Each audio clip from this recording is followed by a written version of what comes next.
시편 58편 1절로 11절 841페이지. 우리 합독합니다. 시작. 통치자들아 너희가 정의를 말해야 하거늘 어찌 잠잠하냐. 인자들아 너희가 올바르게 판단하게 하거늘 어찌 잠잠하냐. 아직도 너희가 중심의 악을 행하며 땅에서 너희 손으로 폭력을 달아주는도다. 악인은 모태에서부터 멀어졌으며 나면서부터 겉길로 나아가 거짓을 말하는도다.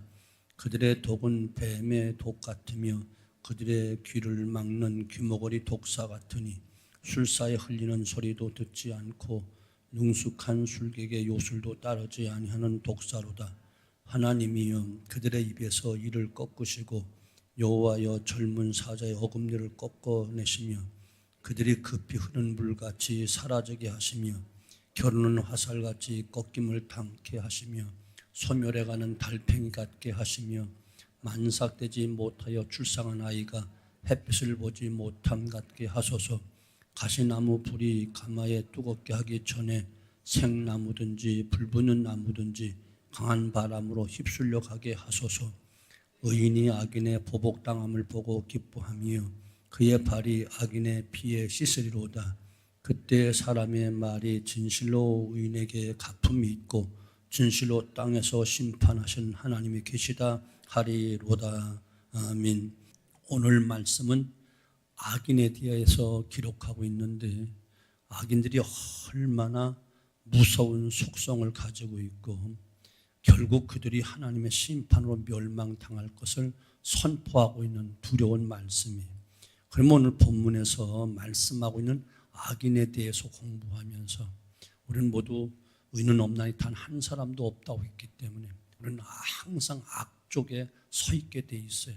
그러니까 우리가 매사에 하나님 성령의 도움받지 않고 하나님의 말씀을 통해서 살지 아니하면 우리는 악쪽에 기울어져 있기 때문에 곧 우리에게 하는 말인 줄로 여러분 기억하시고 나에게 하는 말로 받고 악인의 꾀를 쫓지 않고 죄인에게 서지 않고 오만한 자의 자리에 앉지 않도록 늘 깨어 기도하고 성령님의 도움을 청해야만 되고 말씀을 따라 살아야만 되고 철저하게 매 순간순간마다 나를 대신하여 죽으신 주님의 십자가의 구속을 의지하지 않고는 우리는 한순간에 악인이 되는 것이에요. 왜? 애당초 태어날 때부터 죄악 가운데 태어났기 때문에 그렇고 생각하는 것 말하는 것 다 악인의 길을 걸어왔기 때문에 그렇고 이게 몸에 배있기 때문에 그렇고 원죄와 자범죄가 우리를 완전히 사로잡고 있기 때문에 그런 거예요. 남보다 조금 신앙생활을 좀 가시적으로 잘한다고 해서 의인이 아니다. 이해가 되시죠? 우리 마음을 살피신 하나님 앞에 두려움으로는 서야 되는데 오늘 한 날도 의인의 반열에 서서 예배해야지 악인의 길을 쫓으면 예배가 아니고 오히려 화가 될 수 있다는 사실을 믿으셔야 되는 거예요. 자, 그러면 악인들의 속성이 어떤가? 먼저 악인은 기목은 독사와 같다. 이렇게 4절 말해요. 그들의 독은 뱀의 독 같으며 그들은 귀를 먹은 귀머거리라.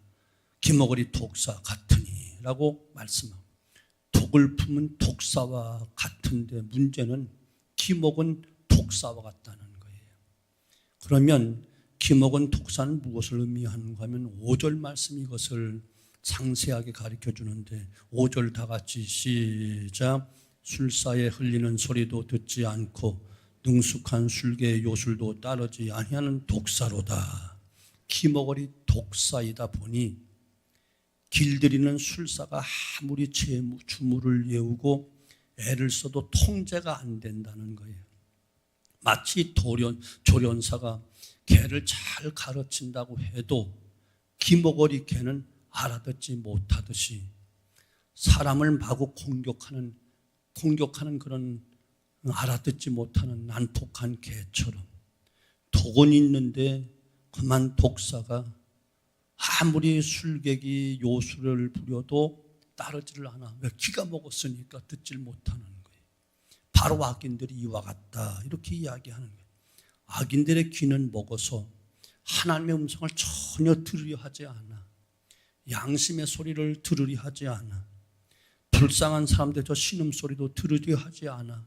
또한 주변 사람들의 간곡한 권면도 들으려 하지 않아. 주변 사람들의 권면도 듣지 않고 오직 자기 고집, 자기 생각, 자기 마음대로만 하는 악인들은 귀먹은 독사 같다. 이렇게 이야기하는 거예요. 이게 굉장히 무서운 거예요. 아멘. 오늘 우리는 하나님 말씀을 듣기를 즐겨해야 되고, 이해가 되시죠?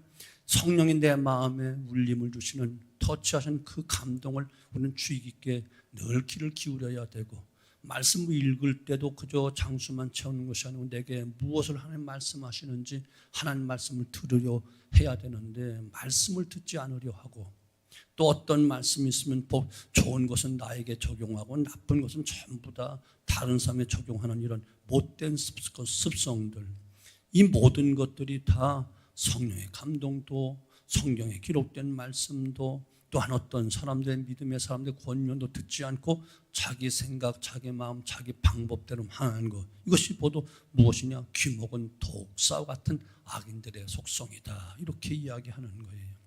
아멘. 여러분, 나는 이런 속성이 없는가 점검해야 되는 거야. 또 두 번째는 소멸, 악인은 소멸은 달팽이 같다 이렇게 말하는데 8절 말씀, 소멸해 가는 달팽이 같게 하시며 이렇게 이야기해요. 달팽이는 특징이 무엇이냐? 자기 집을 늘 이고 다니는 속성을 가지고 있어요. 어디를 기어가다가도 조금 위험하다, 수상하다, 이상한 기미가 보이면 재빨리 자기가 이고 다니는 그 집을 내려놓고 그 집에 쏙 들어가 숨어버리는 속성이 있는 거야. 이것이 달팽이의 속성이에요. 왜요? 달팽이 몰라요? 귀여운 달팽이 있잖아요. 습한 곳에 달팽이는 항상 어딜 가도 자기 집을 이고 다닌다고. 조금만 위험하다, 조금만 기미가 있으면 달팽이 속에다 쏙 집으로 들어가 살짝 엎드려 있어서 숨는단 말이에요. 그런데 자기 집에 몸을 숨기고 안전하다라고 생각하는 거야. 그러나 여러분 잘 알다시피 달팽이의 그 껍데기는 가장 약하게 돼 있어. 그 조그마한 어린아이가 밟아도 탁싹 부서져 버리는 거예요. 이것이 달팽이 집이에요. 오늘 달팽이에 비유한 말씀은 우리는 모두 두 가지를 발견하게 되는데, 달팽이가 집을 이고 다니듯이 악인들은 죄악을 항상 지고 다닌다. 머릿속에 죄악만 가지고 있다는 거예요. 생각하는 것이 모두 악한 것만, 남을 괴롭히는 것만, 이런 자기 집을 머리에 이고 다니듯이 악한 것만 지고 다니는, 악한 것만 생각하고 악한 것만 계획한다, 이런 뜻이고, 또 하나는 아무리 위험할 때, 재앙이 올 때 피신을 해도 보호받지 못하는 거예요. 왜? 밟으면 박살나는 거야.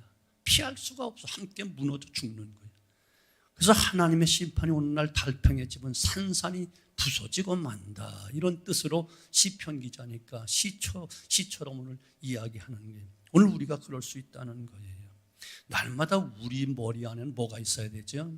주님의 십자가의 의를 붙잡고 돼야 돼요.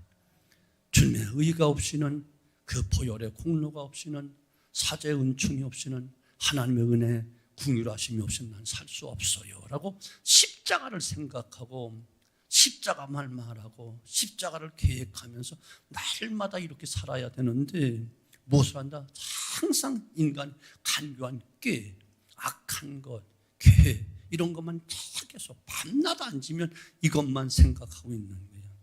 그런데 그것이 자기를 보호하지 못한다는 거예요. 한순간에 하나님 심판의 발로 확 밟으시면, 심판의 책적으로 진노하시면 바싹 부서지고 만다, 그런 거죠. 어느 것 하나 남을 것이 없다, 그런 뜻이란 말이죠. 이해가 되시죠?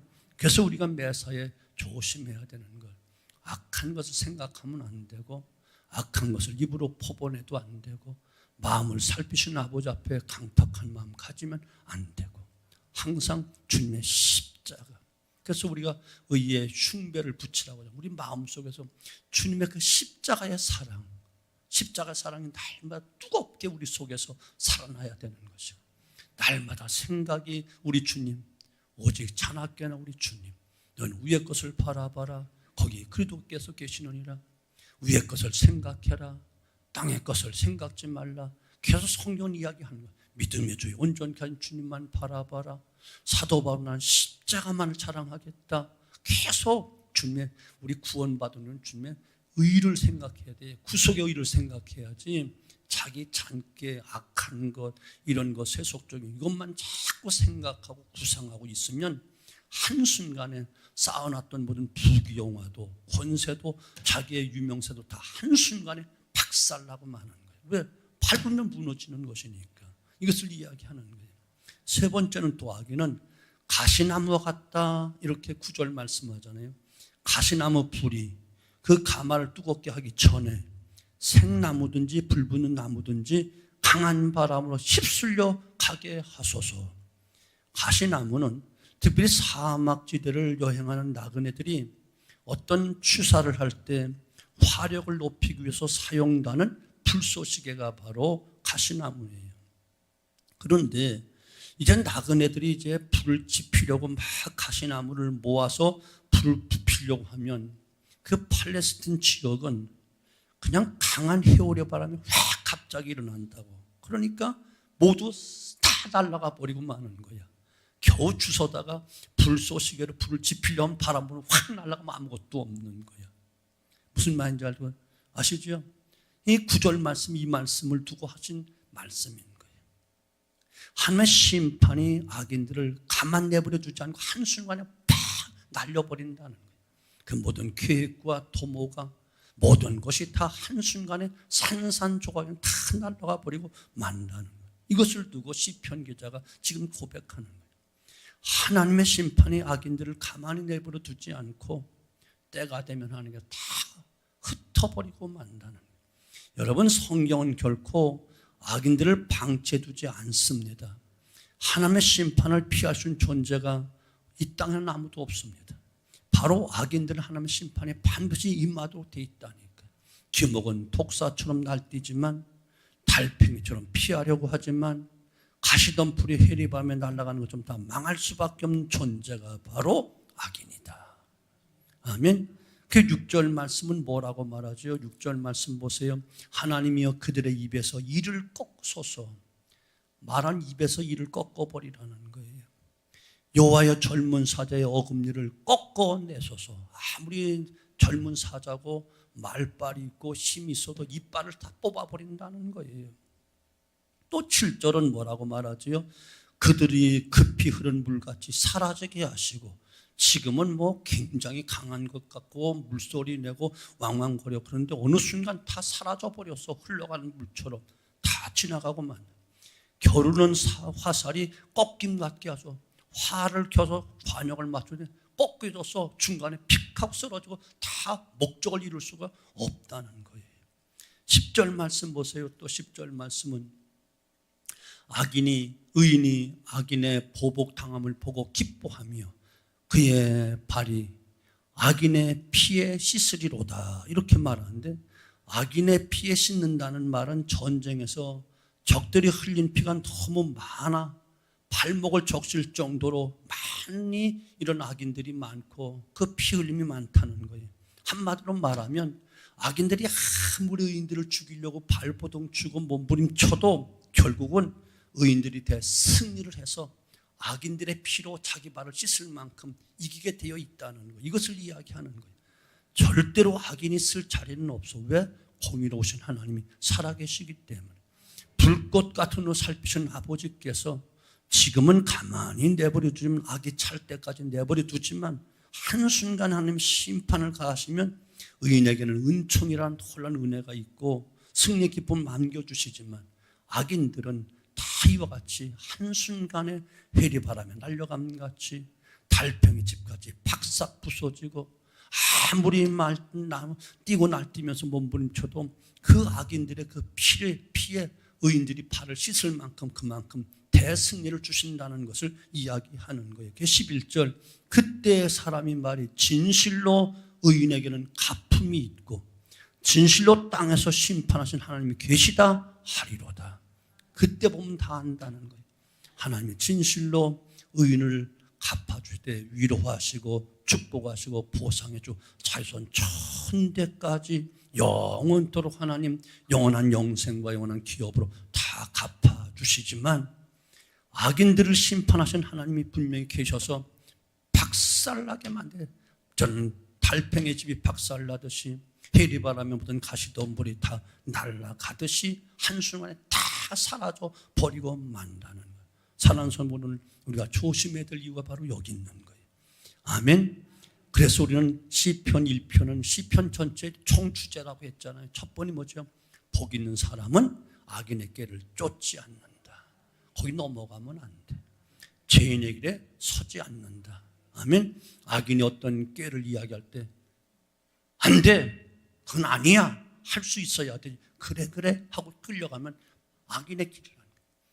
죄인의 길을 딱 설, 이것은 탁 돌아설 수 있고 끊어도 일순간 나에게 유익이 있고 달콤하고 또 어떤 나에게 어떤 뭐 편안함이 있고 나를 조금 좋게 기분 좋게 딱 꼬신다고 해서 거기에 홀따닥 넘어가지 말고 단호하게 돌아설 수 있는, 저 맞다고 전화 오잖아. 새벽이든 밤이든 정신 차려야 된다는 거야. 이렇게. 아멘. 이해가 되시죠? 악인의 꾀를 쫓지 않고 죄인에 서지 않고 나를 띄워주고 나를 높여줄 때 교만한 자리에 앉지 마. 너는 죄인이야. 남과 비교해서 너 의인인 척하지 마. 똑같은 죄인이야. 아멘. 한순간에 망할 수밖에 없는 죄인이야. 그러므로 교만한 자리에 앉지 마. 겸손하게 주님의 십자가를 기억해. 말씀을 기억해. 심판하신 하나님을 기억해. 이렇게 말씀하고 계시는 거예요. 그래서 주야로 하나님 말씀 묵상하지 아니하면 우리는 한순간에, 찰나의 순간이야. 일순간에 우리 넘어질 수밖에 없고 자빠질 수밖에 없다는 거예요. 그래서 우리가 매사에 깨어 있어야 되고 근신해야 되고 정신 차려야 되고 하나님 말씀에 비추어 조명함을 입어야 되고 성령의 감동 따라 우리는 순종해야 될 이유가 바로 여기에 있는 것이에요. 오늘 말씀이 하나님의 말씀이라니까, 정경이라니까, 천지는 변할지라도 변하지 않는 하나님의 신실한 약속인 것을 믿고 오늘도 의인의 자리에 있을지언정, 십자가를 붙잡는 의인의 자리에 있을지언정, 악인의 꾀를 쫓지 않고 죄인에 서지 않고 오만한 자리에 앉지 않도록 우리 모두 깨어서 근신하고 정신 차리고 똑같은 예배 자리에 앉아도 악인의 예배가 있다니까요. 하나님 영광 가로막는 예배가 있다니까요. 아멘. 그래서 우리는 하나님이 받으신 거룩한 예배를 드려야지. 거룩한 산채물로 우리 자신을 드려야지 형식만 모양만 가지고 있다고 예배가 아니라니까. 나와 앉았다고 하는 기뻐 받는 예배가 아니라니까. 저 문을 닫아줬으면 좋겠다. 저 가증스러운 저 예배 발걸음 나는 싫다. 이렇게 말씀하신다면 평생 예배를 드리고 평생 주를 믿어도 아무런 의미가 없다니까. 한순간에 무너지는 거예요. 또 무서운 말씀도 있잖아요. 8절 말씀 보니까 출생한 아이가 햇빛을 보지 못함 같다. 만삭되지 못해서 아기를 겨우 낳았어. 수술해서 낳았는데 출생한 아이가 뭐를 못 봐? 햇빛을 못 봐. 뭐 했다는 거예요? 죽었다는 거야. 만삭되지 못해서 고생됐을 뿐만 아니라 태어났으면 인큐베이터에 들어가서 조금 햇빛이라도 보고 인생을 살아야 되는데 햇빛을 보지 못해. 그러니까 거둘 것이 하나도 없다는 거예요. 그러니까 두려운 말씀이 바로 악인들을 위해서 준비된 무서운 심판인 것을 깨닫고 오늘도 우리는 주님의 십자가의 의를 늘 이고 다녀야 되고 품고 다녀야 되고 십자가를 붙잡고 살아야 되고 십자가를 전하며 살아야 되고 증거하는 삶이 있기를 주님의 이름으로 축원합니다.